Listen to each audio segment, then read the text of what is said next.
If you're applying for disability benefits or help people that are, the path to success has never been more complicated. Welcome to the Disability Expert Podcast, where we tackle the difficult issues and interview the country's top experts to help you better navigate the disability process. Winning a disability case is hard and keeps getting tougher every day. We can't promise you'll win your case by listening, but we sure think it's going to help. This really isn't that complicated. I mean, you want to win your case, don't you? Well, then listen to what I say. Hey, welcome to the Disability Expert Podcast. I'm Chad Brown. I'm your host. And today I am so excited to once again have with me Melissa Fowler. She is a Medicare specialist insurance agent. If you haven't seen it, check out our last episode where we went through all the basics of Medicare as it relates to disability recipients who receive Medicare benefits as part of their Social Security disability claim. There was way too much information for us to get into one show, so Melissa graciously agreed to do 2 episodes with us. So Melissa, thank you so much, and I'm so looking forward to continuing the conversation. Thank you so much for having me. Okay, so last show we went through Medicare basics, what Medicare is, federally provided health insurance, what you get with Medicare if you're on Social Security disability, Part A, Part B, how you get drug coverage through Part D. We talked about some of the pros and cons. For example, in Medicare Part B, it's 80/20 coinsurance, so there's no cap. So you have a lot of exposure to potentially having a lot of cost. We looked at the fact that it's nice that you can buy Part D, but your drugs can be expensive. There are issues with Medicare. Medicare is not a perfect system. And as a result, there is a significant amount of private insurance options that are available that people use to supplement their Medicare. So I want to clarify something, so save you having to do it. Generally, people on the street, correct me if I'm wrong, when they talk about supplements, they're talking about either true Medigap plans or Medicare supplements, or they're talking about Medicare Advantage, but they use the phrase supplement sort of interchangeably. Is that right? Yes, that's correct. Okay, so we work, and you at CBIG, you work almost exclusively with people who are on Social Security disability.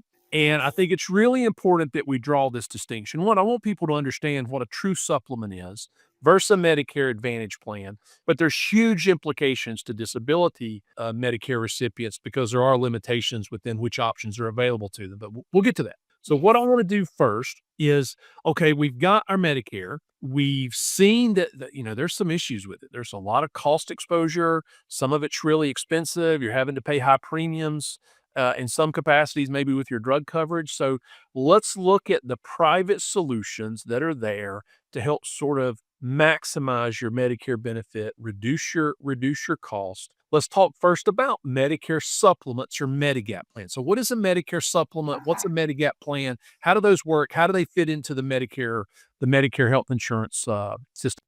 Okay, so a supplement, so you have original Medicare, but what the supplement is going to do is it is going to wrap around original Medicare and pick up those things that original Medicare doesn't cover or are very expensive on original Medicare. Sure. With a supplement, you are going to have an additional premium for the supplement. Okay, so we talk about a supplement. This is not health insurance from the government. This is from a private insurance company like Mutual Omaha or Blue Cross Blue Shield or Cigna or Aetna or Humana or Anthem or Devoted or whoever the carrier is, right? Almost all of them provide supplements. So you're going to have to go buy a separate insurance plan called a Medicare supplement from a carrier. You are, yes. And it's going to have a premium. It is, yes. Okay, so just to remind someone who don't know, a premium is what you pay to actually obtain the insurance. So what's a premium look like for Medicare supplement?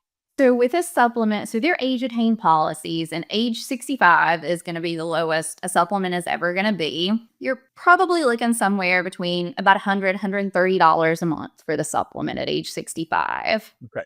Now, you still have to pay your part because this is wraparound, which means your Medicare pays and then the policy wraps around and pays what's left. That's generally how wraparound insurance works. So you still have to pay your Part B premium? You do still have the Part B premium, yes. Okay. And now you're going to have to pay an additional premium for a supplement. Yes. Okay. So how does that work? So you got your Medicare, you got your A and B, and you've got your supplement. How does that work with your healthcare costs? Like say you go to the doctor. So are you going to have to pay a copay or co-insurance, or how's that going to work? So we'll just talk about a G supplement. So getting back into the alphabet. Fair. But with the Is G G supplement, the most common supplement that it people buy? is. It's the Okay. most common and the most comprehensive Okay. one. Perfect. With a G supplement, there is a deductible for Part B, and that has to be met first. This year, it's $257. Or just keep our vocabulary right. The deductible is money that you have to pay before the insurance plan starts to pay. So there's a deductible inside that has to be met before the supplement will actually Yes. start to pay. Okay. So you pay your deductible, then what does it pay? So with a G supplement, so all of your Part A and Part B medical treatment, you're going to have $0 copays and co-insurances when you go to the Okay. So you have to doctor. pay the premium and you have to pay the deductible, but after that you don't pay anything? That is correct. Oh, that sounds convenient. So And what about drug coverage? so that is not included. You have to that's where the standalone prescription drug plan that we have previously talked about, that's where that's going to come into play. Okay, so you got your A and B, probably don't pay for A, you pay for B, now you've paid for, let's just use G, you've paid for your G, and now you got to go buy a D plan as well? Okay, Yes. now how is that going to work, just generally? You're going to pay your premium, or you're going to have deductibles? How is the D Yes. going to So work in you're that so you're going to standalone? have an additional premium for the prescription drug plan. Let's just say probably on average, probably $40 a month. Okay, so you So pay you your premium, and then you pay, and then how do they decide what the drugs cost inside the plan? so you pay your premium, and then more than likely you're going to have a deductible that you have to Right. pay as well. And this is a little bit different than I think in the Medicare Advantage plan, where you have drug coverage as well. But in that standalone PDP, where you've bought your Medicare, you've bought a supplement, you've bought a Part D plan, those plans typically are going to have a deductible before they pay anything, correct? Yeah, yes, correct. Okay. And most of those is even before your tier 1 medications kick in. And then, like you talked about in the last episode, you're going to have tier medications, and those are going to have cost. And I'm assuming is that going to be similar once you pay your deductible? How about the $2,000 max out of pocket on the drug plan? Is So that that gonna apply as well? that does apply. That applies to both the standalone prescription drug plans and the Medicare Advantage prescription drug plans. There's a $2,000 cap on covered medications. Okay, so it sounds like this is a pretty good way to meet some of the issues that we talked about with Medicare originally. So what would you say are the pros and benefits to Medicare supplements, and maybe what are some of the cons? So the pros of supplements are you can see any doctor that takes original Medicare, especially if you travel a lot. It's easy. You see whoever takes original Medicare. There's not many doctors that don't take original Medicare. Sure.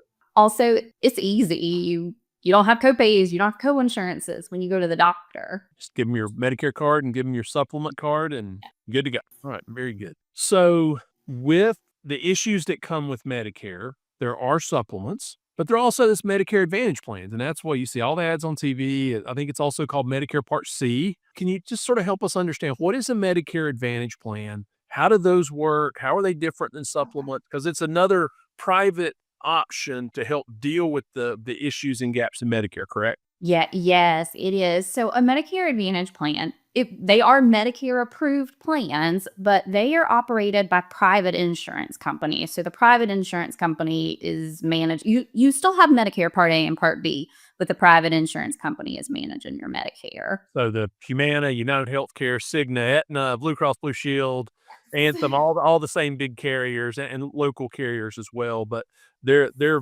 managing your Medicare Part A and Part B. Correct. Okay. What about drug coverage? So with Medicare Advantage plans, you have to purchase prescription drug coverage included in with the Medicare Advantage plan. You can't get a Medicare Advantage plan and a standalone prescription drug plan. Oh, You get a okay. Medicare Advantage prescription drug plan. Yeah, and I think that's important for people to understand. There's really, when you look at supplementing or helping using private insurance in conjunction with your original Medicare, there's really sort of two routes you have to go. You can either go Medicare plus supplement plus standalone prescription drug plan, or you can go Medicare Advantage plan. There's a few other small options, but the two main scenarios would be, but you can't do both. So if you go the No. Medicare Advantage plan, your drug benefits are going to be included with that Medicare Advantage plan. If you go the supplement route, you're going to have to buy a standalone prescription drug plan. Okay. So how does the Medicare Advantage plan work? Like how does it solve the problems that Medicare has? Because I'm assuming that's why it's there. It is. And it's going to work more like private insurance that you're used to. You're going to have an out-of-pocket max. You're going to have co-pays and co-insurances. Okay, so like with the supplement, you can go see anybody that takes original Medicare. Is that the same You just go anywhere with a Medicare Advantage plan? It's a little different with Medicare Advantage plans, and it depends on what type of plan you go into. There are HMO plans, there are PPO plans. The HMO plans, you are limited to a network of doctors. If the doctor is outside of the network, the plan is not going to pay for you to go see that So an doctor. HMO, for someone who doesn't understand, an HMO is a managed health organization where you have sort of a pool of doctors that you can go see. And if you don't go see someone in that pool of doctors in the network, then the insurance is not going to cover you. Is that correct? That is correct, yes. But there's also PPOs, and I don't want to get too deep in the weeds of what Medicare Advantage plan nuance, but can you tell them briefly how a PPO works? Because they're pretty common in the Medicare Advantage space as well. So with a PPO plan, you do still have doctors that are in their PPO network, but it allows you to see out-of-network doctors as well. Now, you may have to pay more to see that out-of-network doctor, but the plan would cover you going to see that out-of-network doctor. So the PPO, which is a preferred provider organization, you have preferred providers, which are your network, and then you can go see additional doctors. For the HMO, you're limited to your network. The PPO, in network, you get one price, and out of network, you probably pay more. Okay. So, well, that's different. How does the plan at work itself? Are these $100, $120 premiums to buy these plans? Are there deductibles? How do you get one of these plans in terms of cost? And then what's it cost you? How does the pricing work when you use it? So the premiums are going to be different in Medicare Advantage plans.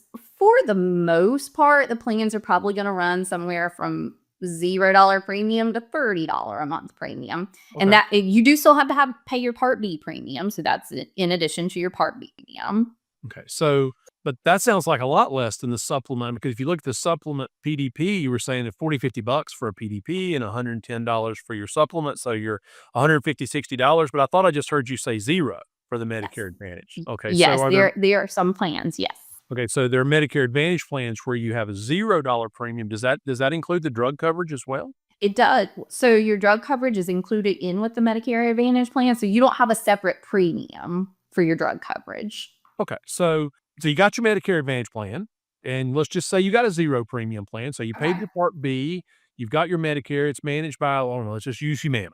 They're on my brain this morning. Let's just use Humana. So you got your Humana plan. It's got your drug coverage. How do you pay inside that plan? Like, how does that work when you go to the doctor or you go to the hospital? So it's going to vary from plan to plan what these amounts are going to be, but you're going to have co-pays and co-insurances. There's co-pays if you go to primary care specialist, depending on the plan.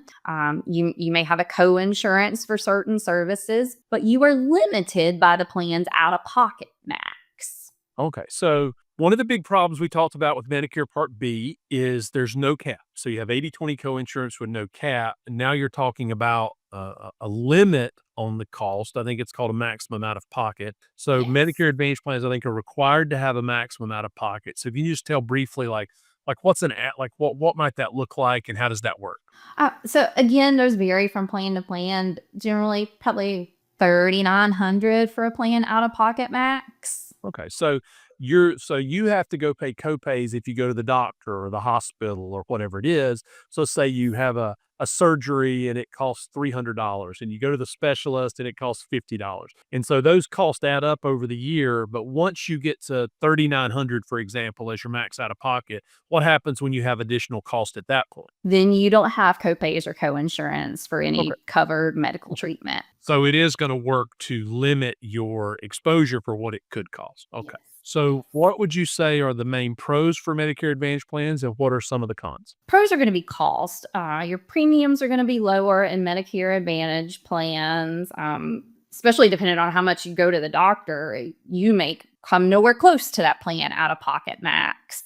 The Medicare Advantage plans, you get some additional benefits with most of those as well. The downside with the Medicare Advantage plans is you are limited, especially in HMO plans, to the in-network doctors, and some doctors don't take plans from certain carriers. Okay. Want to get to one issue too. So one of the things that I know from being involved this a long time is that a lot of people who are on disability can't actually purchase a supplement. Is that correct? Yes, that is correct. So I don't want to get too deep in the weeds on this, but supplements can charge you based on your age. And if you're under 65, which most people who are on disability are, actually those costs can be 4 or 5 times as much as a regular supplement, correct? Yes, and But there are some states that will not even let you go into a supplement if you're under 65. so in your experience working with disability Medicare beneficiaries, are they almost always going to be limited to Medicare Advantage plans? Okay, very good. So I want to take a quick break, hear from our sponsor. When we come back, I wanted you to go through the process with CBIG and explain how you guys work with your clients, okay? Hey there, this is Kevin Rosenquist from the Disability Expert Podcast. Every week, Chad and his guests discuss the disability process and how expert attorneys help their clients obtain the Social Security disability benefits they deserve. But obtaining disability benefits is only half the battle. After winning your disability case, understanding Medicare should be your top priority, and that's where CBIG comes in. Disabled individuals must get their Medicare coverage right. Trying to understand Medicare can cause anxiety, uncertainty, and even fear.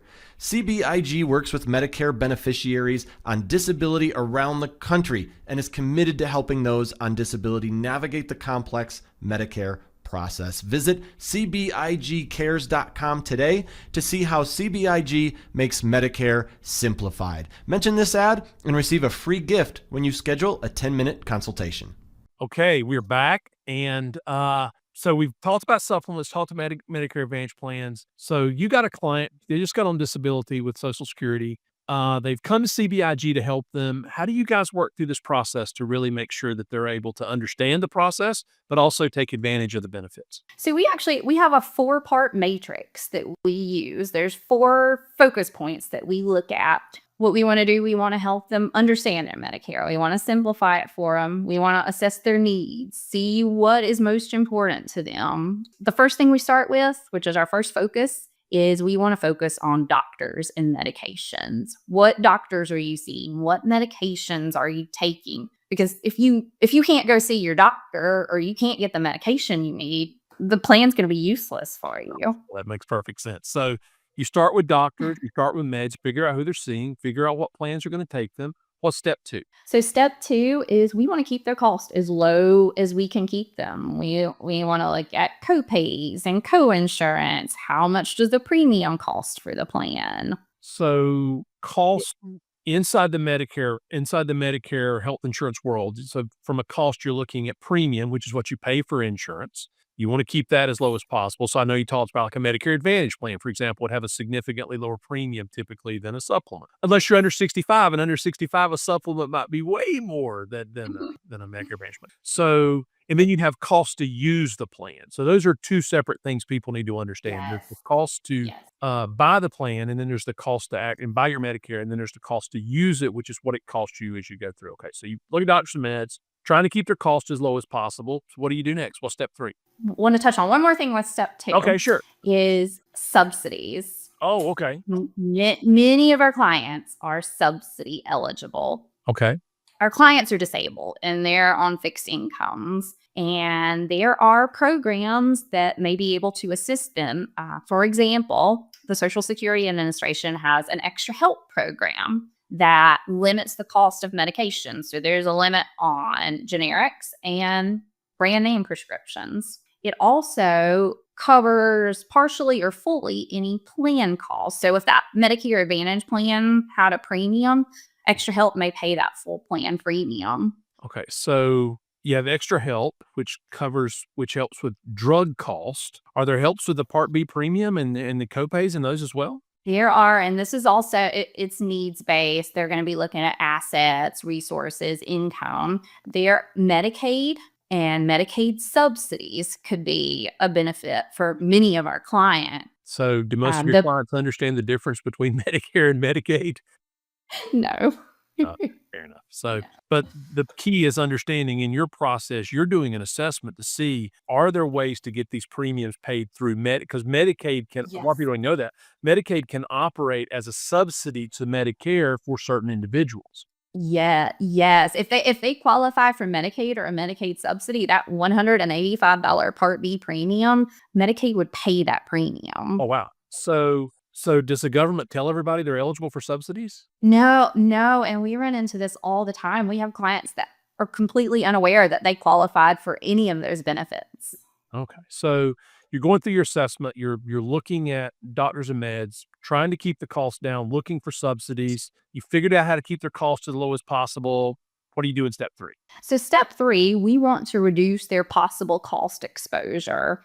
And one way of doing that, we look at the out of pocket max in these plans. So you could use a Medicare Advantage plan, for example, to limit the out of pocket. And I guess if you're working with someone who's over 65 and they were looking at a supplement, the supplement in and of itself works to limit their out of pocket exposure because you only pay the price of the premium. Okay.